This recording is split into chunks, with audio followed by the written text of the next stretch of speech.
Hello, ladies and gentlemen. Welcome to today's webinar.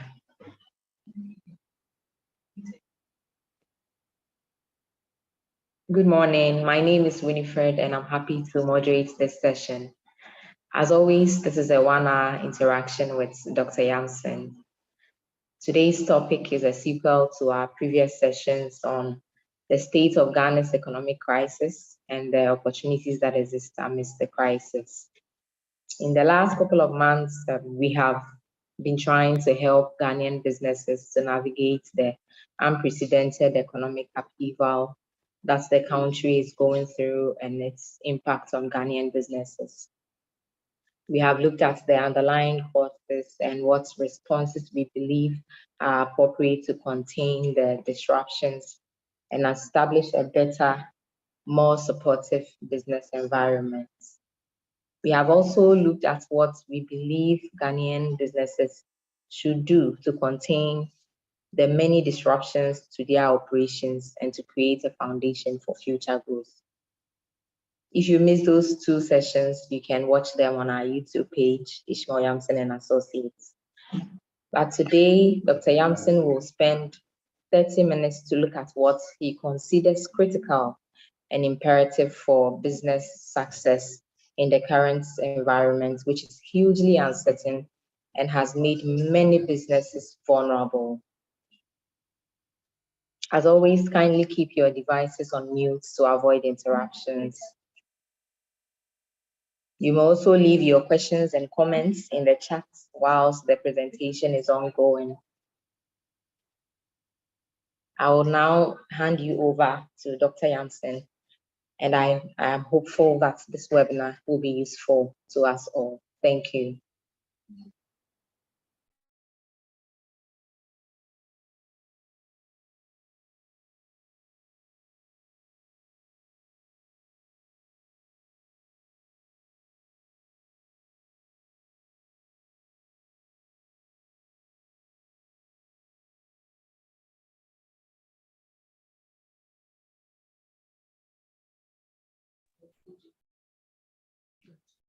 Are you okay?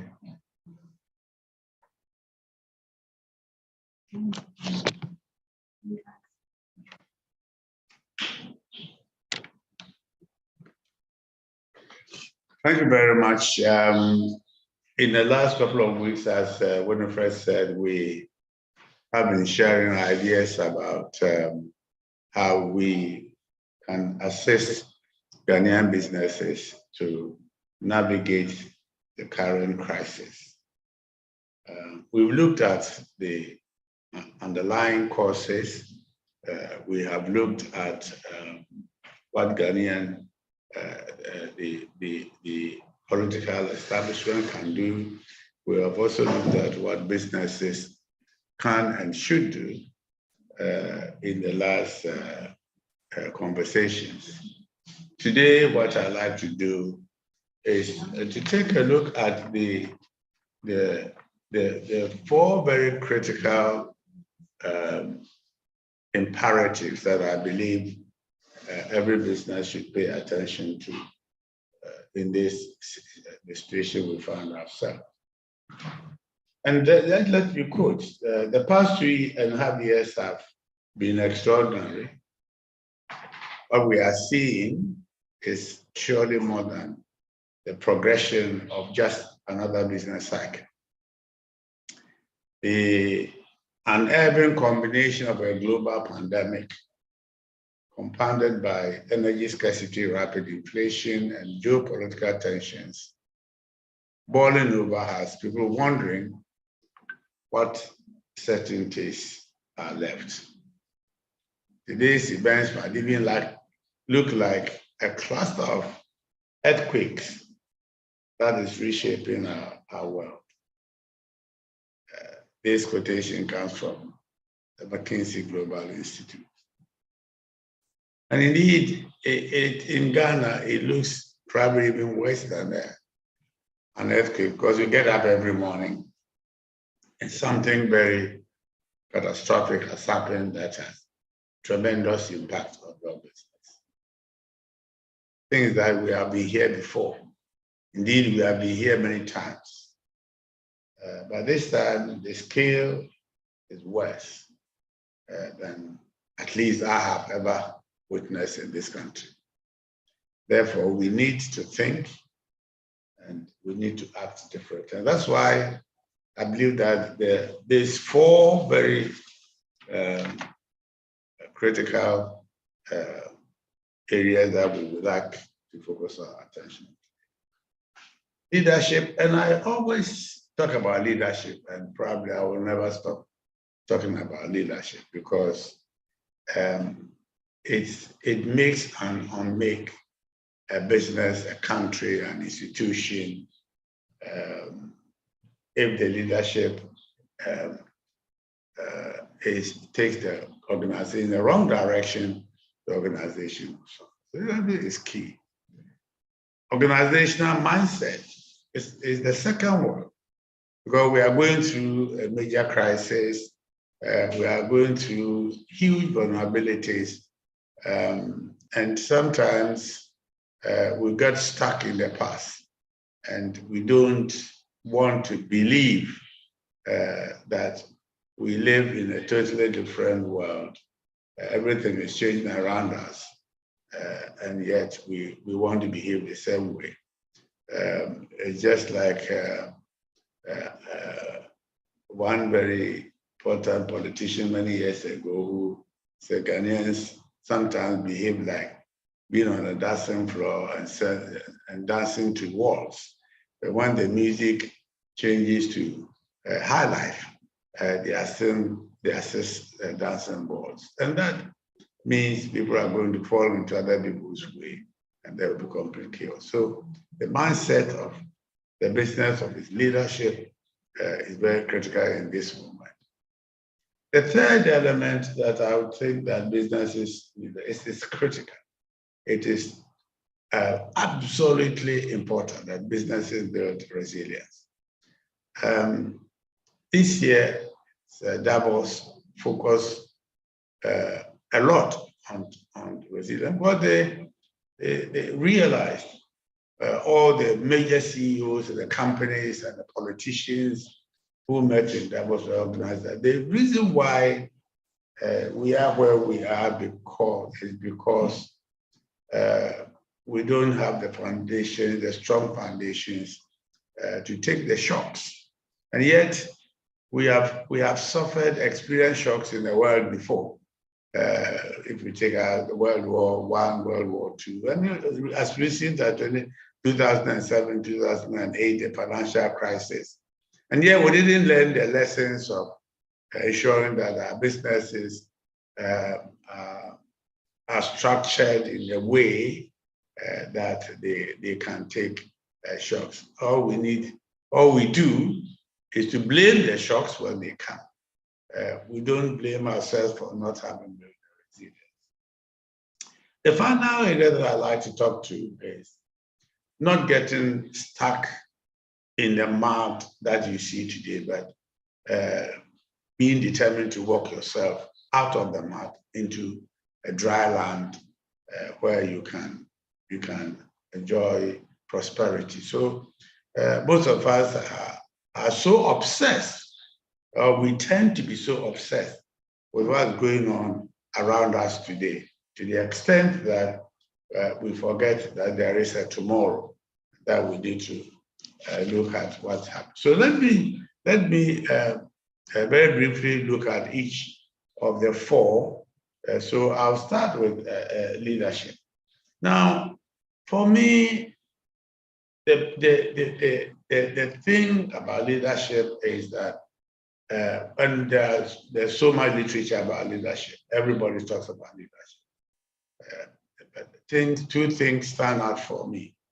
Leadership that have deep understanding of things going on around them and with the courage to respond to the things going on around them. Courageous leadership with deep understanding of what is happening is critical because, first of all, if you don't build an understanding as a leader or as a leadership team, And let me take the Ghanaian, what is going on right now. If you believe that what is going on is because of the Russian-Ukraine war or because of COVID-19, then you may be responding completely differently, because then what that means is that you will believe that everything is external to you and you have no control. Whereas if you also understand that, look, we have issues with debt and debt service, we have issues of over-reliance on imported food items, and indeed we are the country in Africa which relies most on the importation of food to eat. If you don't build that understanding, then you are likely to think that, oh well, I mean, the problem is coming from outside, so we can't deal with it. When indeed what it really is the main cause of it is that we have internal issues that have just been worsened by the external factors. That if we had managed the internal situation more professionally, we probably will not suffer as much as we are suffering. And if you look at the data of inflation, of fuel price increases, Ghana tops almost every country in Africa with that. So it's important that leadership understand what is happening. They are clear about it. They build deep insights of what is happening. And it's not just that you share this, you keep this with leadership. Because I mean, the leaders, if the leaders understand it differently from the rest of the organization, there will be a disconnect between how the rest of the business think the business should behave and how the leadership thinks the business should behave. So you should share those insights, those deep insights throughout the business. The people who are responding directly to the executive board, those who are below them. I would even recommend to business that use the DEBAs as a way of communicating clearly with the rest of the business. Because if the rest of the business understand it, they probably would follow you and support the initiatives that you have. So then one example would be if your employees should stand up and say, look, inflation has gone up by over 60% in Ghana, and therefore we want you to increase our wages by 60%. They may be right, but they may need to understand that they are not the only group that the business has to take care of, because the business also needs money to invest for the future. So, but when you share these insights, you are likely to have deeper and better support from your employees. Leadership must also have the courage to take difficult decisions and act decisively. Any leader who thinks that he's in leadership to take some decisions is not fit to be there. But leadership requires tough, difficult decisions. And when the environment around you is moving every day, then you have to be decisive. You have to have agility. You have to respond timelessly as things change. So it's not just about having the courage to take the decision, but also acting decisively. And the two must go to the environment around you. I know it's moving every day. Then you have to be decisive. You have to have agility. Discussions about you have to respond timelessly because things change. So it's not just about having the courage to take the decision. Goes on ages and ages and ages, decisively. Their competitors must go to the environment around you. I know it's moving every day. Then you have to be decisive. You have to have agility. Discussions about you have to respond. I think having the courage to take the decision. So it's not just about darkness, courage to take the decision. Goes on ages and ages and ages. Having done that, then you their competitors must go to the environment around you. Encourage is moving every day. Then you have to be decisive. There must be a reason why you have to respond. I think having the courage to take the decision. So it's not just about darkness, courage to take the decision. This goes on ages and ages. Having done that, then you their competitors must go to the environment around you. Encourage is moving every day. Then you have to decisive. There must be a reason why you have to respond. I think having the courage to take the decision. And then about darkness, this goes on ages and ages. Having done that, then you have competitions must go to the environment around you. Encourage is moving every day. Then you have to decisive. There must be a reason why you have to respond. Take the decision. Then about darkness, this goes on. No matter friendship or then you have competitions. Must go to the environment. You have to risk. Do that. A reason why you have to risk. Now move on. About darkness. This goes on. That is you have competitions. Must go to the environment. You have to risk. Do that. A reason in the current situation, the leadership of the organization, that we shape the business plan.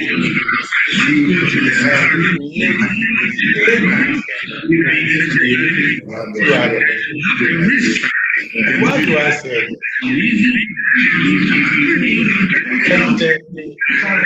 And then the business are prepared and ready. The advantage of the business demand that the organization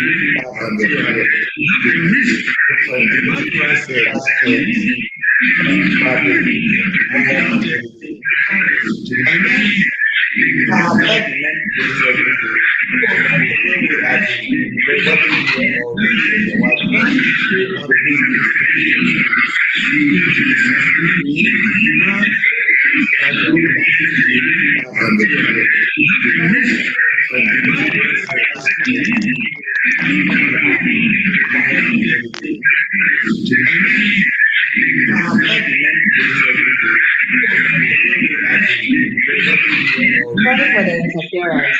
Kindly give us a few seconds to sort it out. We'll be back Sorry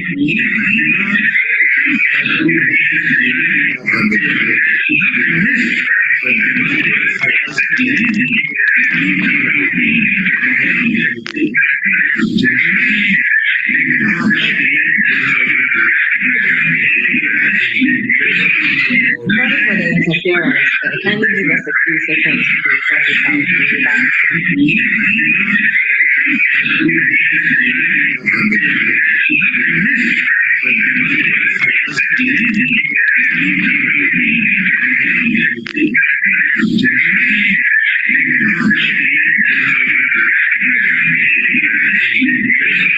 Sorry for the interference. Kindly give us a few seconds to sort it out. We'll be back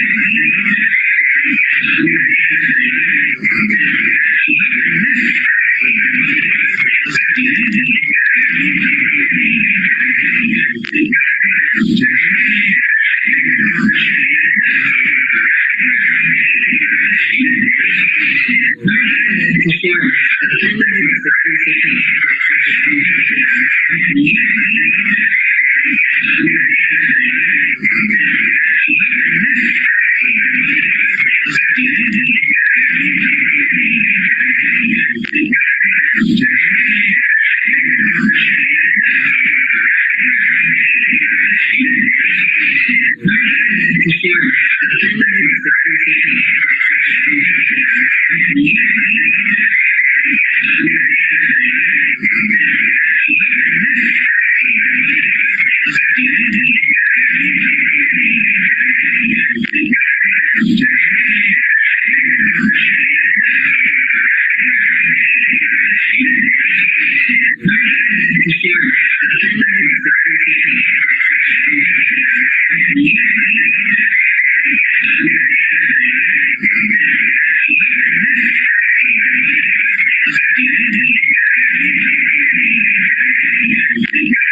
Sorry for the interruption.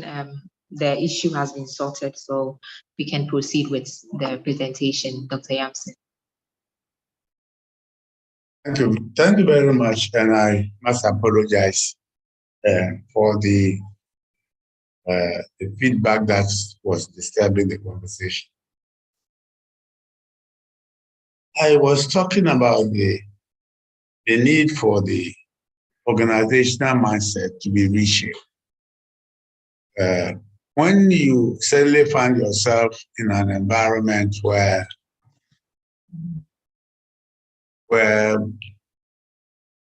every day your currency depreciates,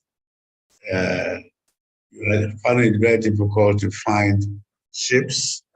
You go to the port and the rules have changed. it requires the organization to begin to think about the new environment that has been created, the operational environment, and begin to think whether, look, this is the way we have been running this business for the past 20, 30, 40, 50 years. Some cases, 100 years. And the longer the life of the business, the more difficult it is for the business to think about change. Because everybody becomes more or less locked up into the past. And it is important that we reshape the organization. Let me give you just one example. With one company in Ghana that I know of that has done something very dramatic.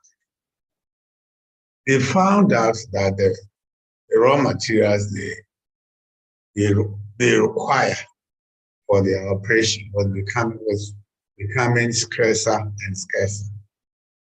The policy in the past was to stock goods, their raw materials, for a minimum of 3 months, but a maximum of 6 months, no more.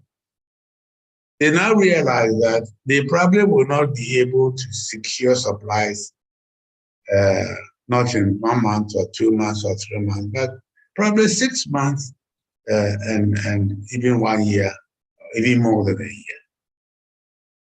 So do they say, because our policy is to hold stocks for 3 months, even when we know very well that the lead time has now changed from 6 months to maybe 1 year, they must continue to live with this old policy. There must be a great need. And a lot of companies are suffering this old mindset. That's the way we've been doing things, and we can't change it. Especially when there's a disconnect between those who are on the ground doing the work and those who are sitting up, who are the leadership. So leadership must ensure to interrogate the way they have been doing things all these years.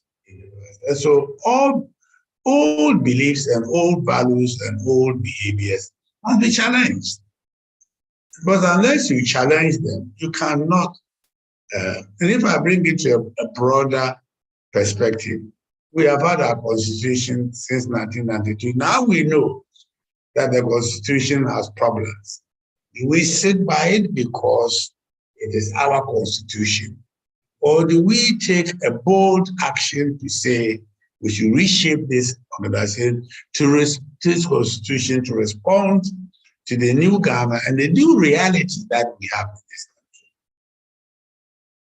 That requires that we promote flexible thinking and flexibility in responding to the challenges that face all organizations. Because if you believe that you have to stick to your old,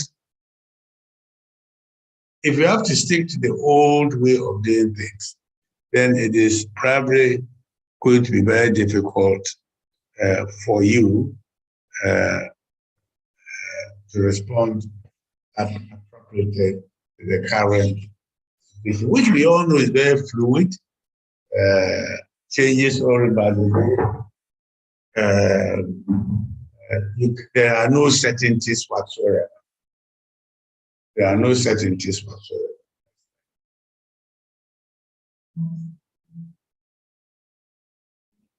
So let me now look at the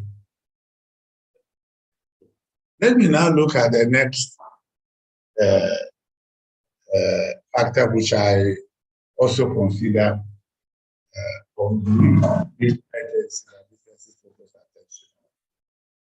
and that is restructuring the business model to build resilience. As I said earlier, in Davos this year, literally all the conversation was about business building resilience.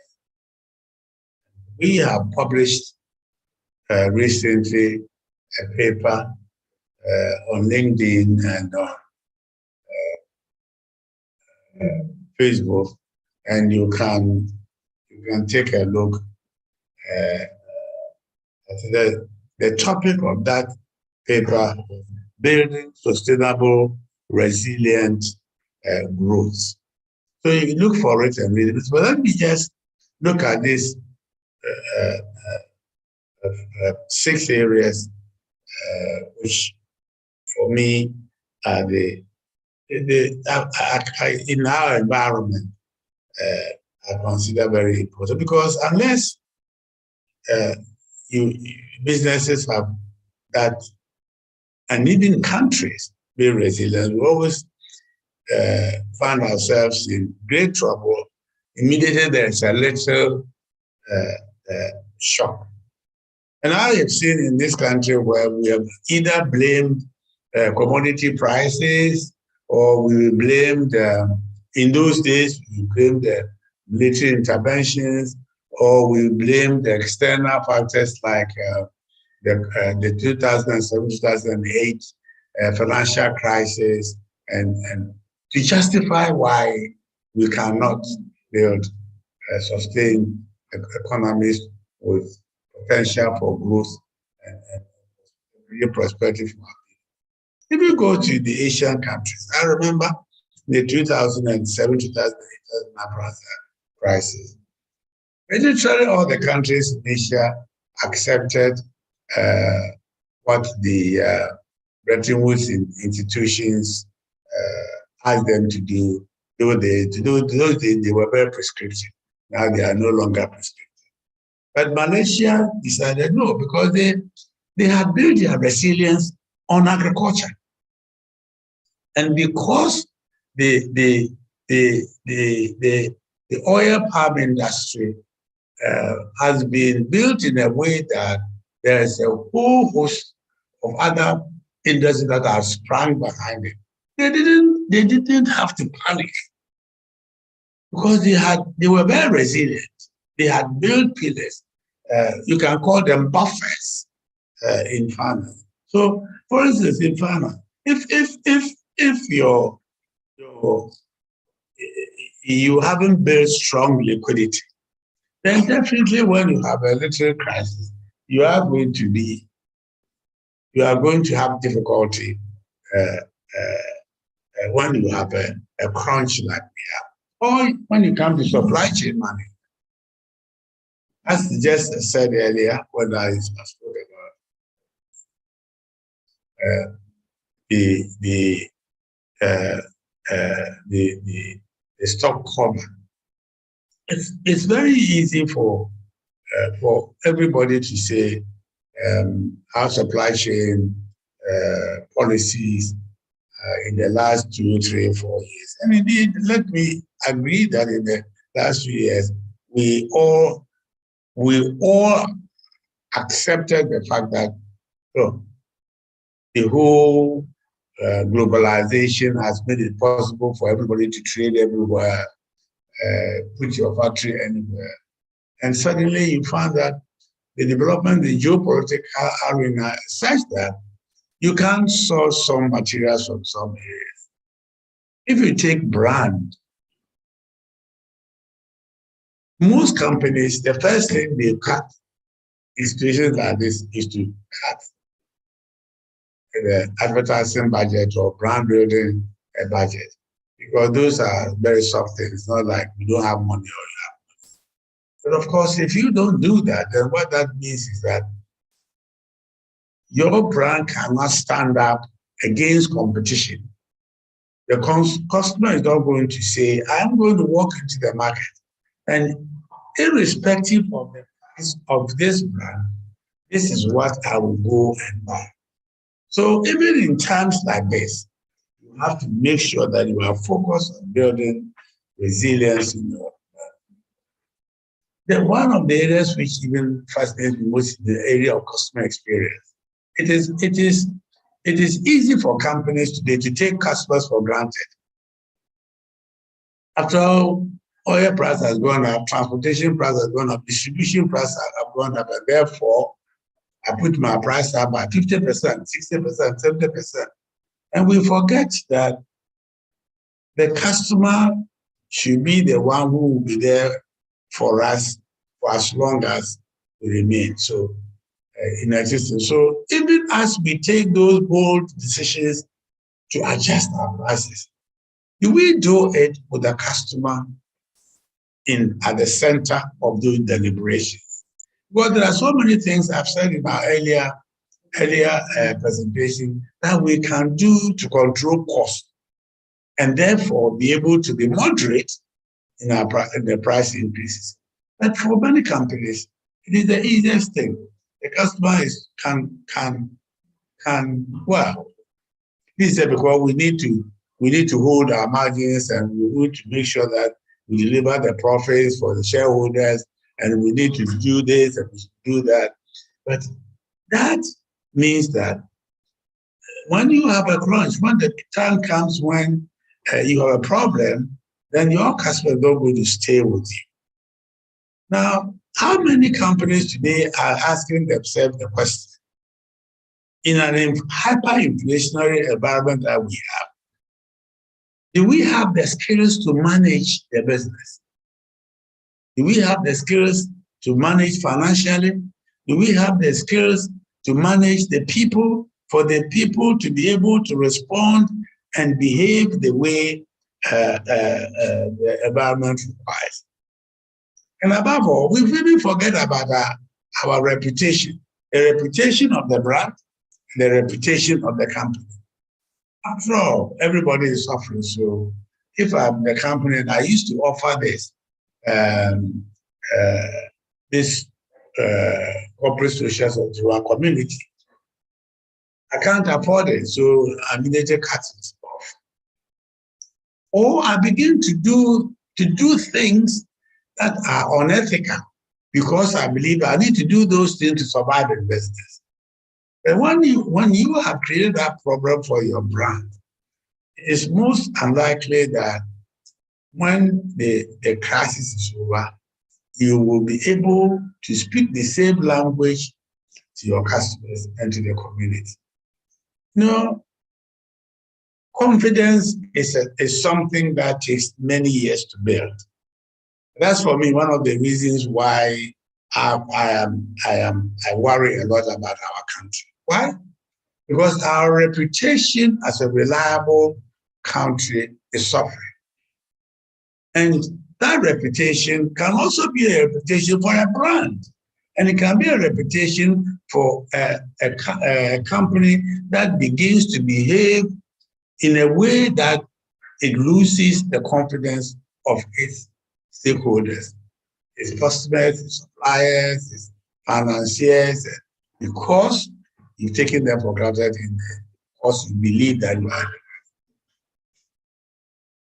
And finally, let me talk about technology. It took many companies a long time, and even today, there are companies that are very manual in the way they do business. Those companies aren't going to survive for very long. Whether they like it or not, the world is changing and changing very fast. This is a digital world. You either are part of it or you are not part of it, and you will not last very long. Because nobody is going to wait for you to take 10 years to decide to build a technology that your suppliers would be able to relate with you, that your customers, your consumers can have. I mean, if we're a bank today and you are expecting everybody to walk into a branch to do business with you, you will lose it. But technology has gone past that stage. Now everybody everywhere can, so long as you have your data on your phone, you can open a bank account in Ghana without walking to any bank and without asking talking to anybody, so long as you have your national ID card. So the times have changed, and you have to build these pillars. I call them resilience pillars for you to survive into the future. Because unless you build, you will lose agility. Unless you have those pillars of resilience built into your operation, you will not be able to face the rapid change that we are going through today. I can just refer you to a McKinsey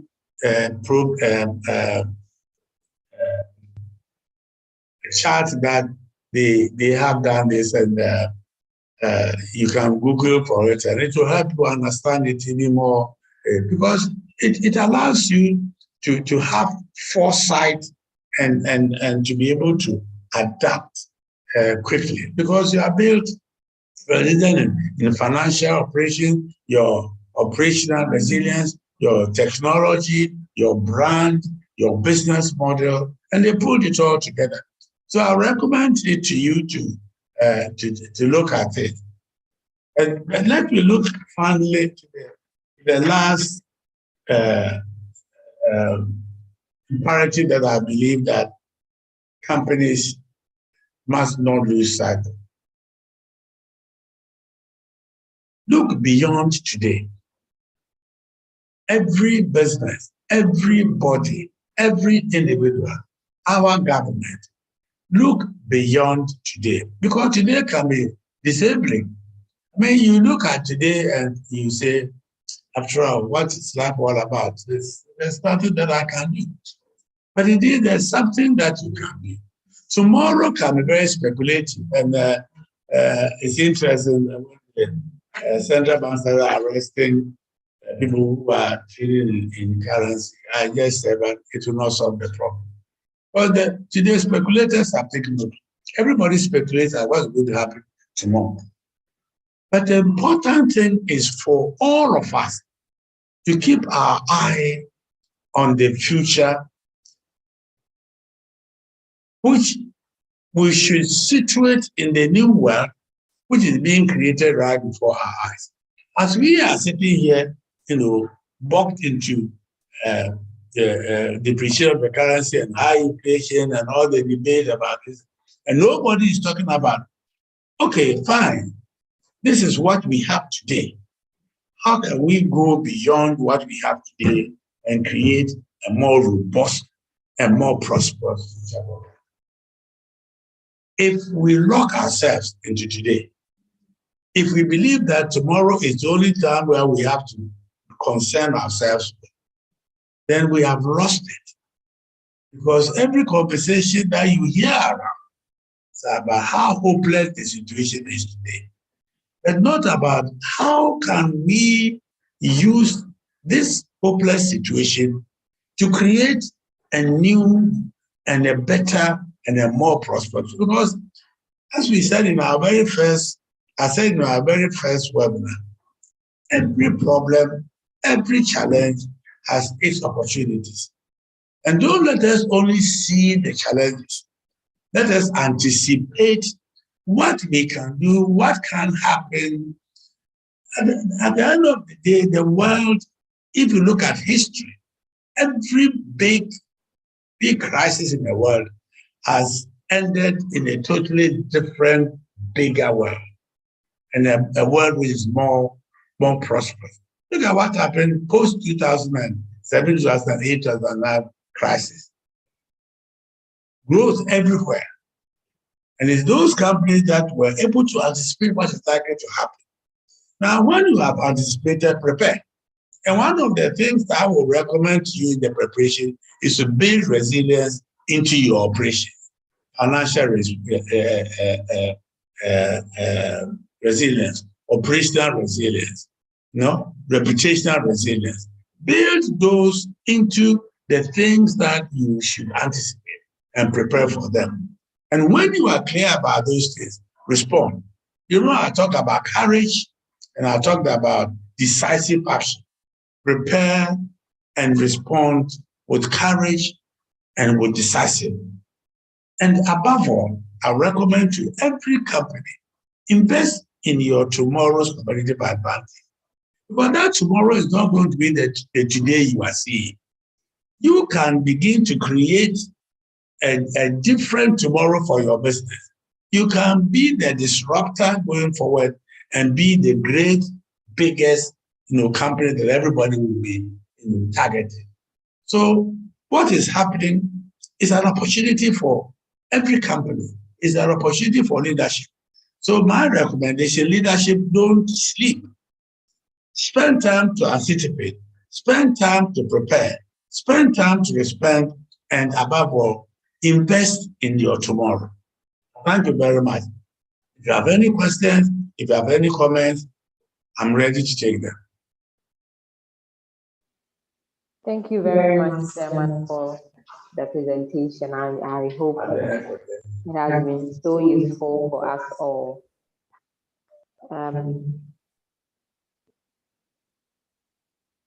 Okay, so in the chat, Nora said this. Thank you. So I'm sure she agrees with you with a point that you made. Okay, so we don't have any more questions for now, but I can see Samuel Abala's hand up. So let's allow him to speak. Yes, thank you very much. And let me thank Dr. Yamson for... Hello. Yes. Please unmute yourself. Mr. Abala, kindly unmute yourself. I think we can't hear you.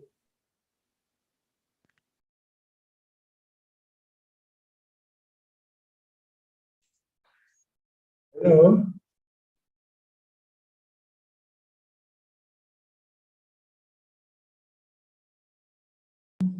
Hello, you can go on.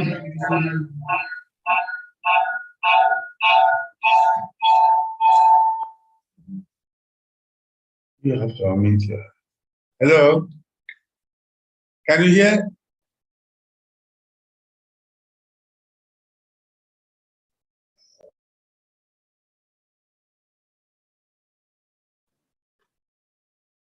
Hello? Hello? Hello?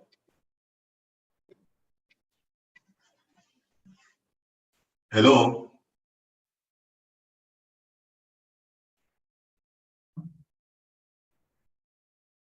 Hello, can I make my comment? Yes, you can. Okay.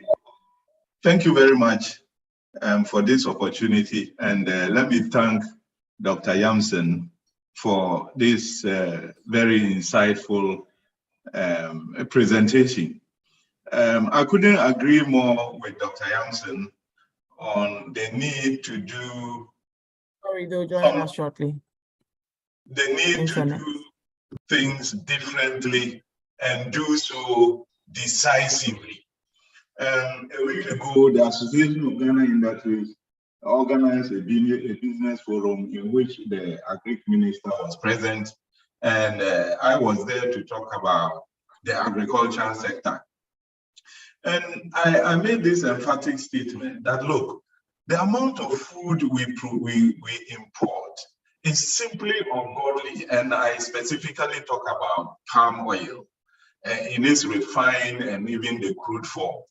The past 3 years, we have produced locally not up to 1 million metric tons of palm oil.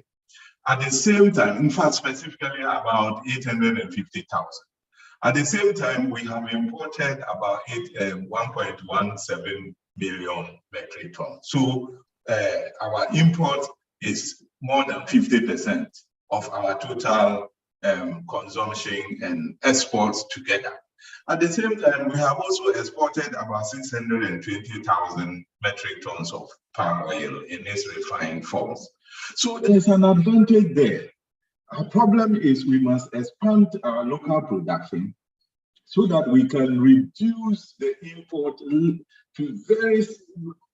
zero, so that we don't have to be spending dollars importing crude palm oil, which nature has placed us better to produce than most of the countries in Africa. So my contribution was that, just to support what Dr. Yamson has said, all we need is to identify key and major private sector players In the past, we have always spread thin, distribute seedlings, just as we did in the PSI, and then we depend on small scale agriculture, and in the belief that little drops of water make an ocean. But in some cases, little drops of water actually evaporate. That is the situation with our agriculture. And I think that whether it is rice, whether it is cooking oil, whether it is soya or poultry, we must identify anchor industries or private sector players and make sure that their production goes beyond the small and medium to large, in which case, because of economies of scale, even when there are shocks, large companies have better shocks absorbers to absorb such shocks than very small companies. I do not say we should eliminate small SMEs. No, they form a critical part. But we need the large-scale players so that they can carry along the small ones. Then we will be a net exporter of food in particular and some of the other things. Otherwise, we will have a long way to go. And thank you again, Dr. Yamson. I couldn't agree more with what you have said. Thank you very much. Thank you very much, Sami. I don't think that I can add anything more than this. Rather, outstanding delivery. I have wondered whether, and indeed it goes back to the point I was making about our mindset. We have always said the Macedonian agriculture is a peasant agriculture. And even when things have changed, that the peasant agriculture, it cannot sustain our needs, both for food and raw materials. We stay sitting around believing that we have to continue with peasant agriculture.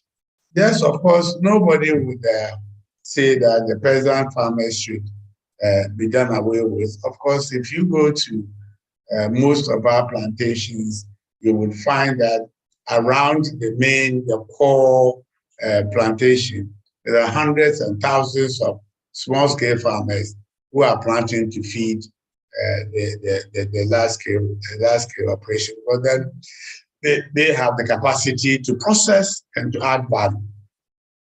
So I couldn't agree with you. We just simply have to take a fresh look at the way we have managed our economy in the past 60 odd years and change direction. Because otherwise, every time there's a shock somewhere, all we do is to sit and blame somebody, blame external factors, either because we don't have enough foreign currency or because commodity prices have, but we have known in this country for many, many, many years that commodity prices goes up and down. So why is it that when it goes up, we don't build the resilience? But we wait, we spend all the money, we make sure that we clean the plate. And then when we need the money, it's just the same thing as we are doing with oil. But the case of agriculture is very sad indeed, because you fly into Kuala Lumpur and you see oil palm everywhere. We have the same land size as Malaysia. They have a climate which is probably a little better than ours. But today, oil palm plantations in West Africa are producing yields that match, and in fact, in some cases, do better than Asia. So we should change our mindset, and we should begin to think better and more courageous about our country. We cannot continue, and the new world that is unfolding before our eyes means that unless we act now, we aren't going to see any prosperity in this country for many years to come. So thank you very much, Mr. Bala, for that great contribution. Are there any questions? Yeah. Yes. The question is, so now currently business and some businesses are holding on to their goods because of unstable prices. There is high demand and low supply. But you want to know if this can negatively affect business. they are holding on to their goods because they anticipate the city to devalue. But that is exactly what. So now, that is current way of pricing. That is current pricing model. The pricing model he has today is that wait and see if the city would depreciate further. I will recommend to whoever is holding their goods is to say, look, you have to anticipate. Look into the future. Get somebody who understands inflation accounting to help you, to give you a very basic model which allows you to predict how the city is going to behave in the next 1 week or 2 weeks or 3 weeks and price today. Because if you also sit by your goods and wait till the prices rise, by the time you are ready to order, there may not be any more goods for you to buy, or you may not even find ships to bring your goods. So your lead time is going to be longer. What you need to do is to build a skill. Remember, I talk about skills development. Remember, build a new skill that allows you to anticipate price movements so you can price appropriately. So I wouldn't advise that you should sit by your goods. You can sit by your goods. If you sit by your goods, your customers will come and they go to somebody else and may never return to you. So my advice to such customers is that what they need to do rather is to change their way of pricing, build a new skill of which allows them to anticipate rather than sitting by your goods. But some goods have shelf life. By the time you are ready to sell, they expired. So, but not all goods have shelf life. There are goods you can keep for maybe. But if you remember, if you borrow that money from a bank to bring those goods in, interest rate is piling up on the money you borrowed. So for as long as you keep the goods, you are increasing your debt. So the thing to do, build a new skill, build a better understanding, build a new way of pricing and go there. If you can't do it yourself, get somebody to help you and pay for the service. Okay. Our time is almost up. It's up now, but there is one last question I want to ask Dr. Yamson. Do you think the government should begin to introduce a price control mechanism? Never. If my experience with price control is that what it only does, succeeds in doing, is rather makes the price of goods even higher. There's an interesting case in Nigeria where the importation of champagne was banned, and then they realized the easiest thing to find at any party in Nigeria was champagne, because all you do is to promote smuggling. Now, if you can hire hundreds and thousands of border guards to patrol your border with Togo, your border with Burkina Faso, your border with Cote d'Ivoire, then go ahead and impose price control. Because what that will mean, your goods will be cheaper because you are controlling the prices, so they will be smuggled out. It's just like fixing the price of fuel. We've done it in this country before. I lived in a long period of price control. They didn't solve any problem. What we need is better management of the economy. Nobody was complaining until recently in Ghana. We are complaining today because we have an economic crisis on our hands. So if we get the economic crisis out of our hands, there will be no need for price control. I would not advise price control at all. Because you, all of us, a few people who sit in Makola, maybe every Makola woman will have to have a one policeman.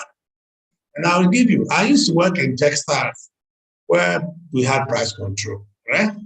The women will sit by the roadside and you have broom, and then they will tie a piece of cloth around it. They tell that cloth around it is available, but the shop is empty.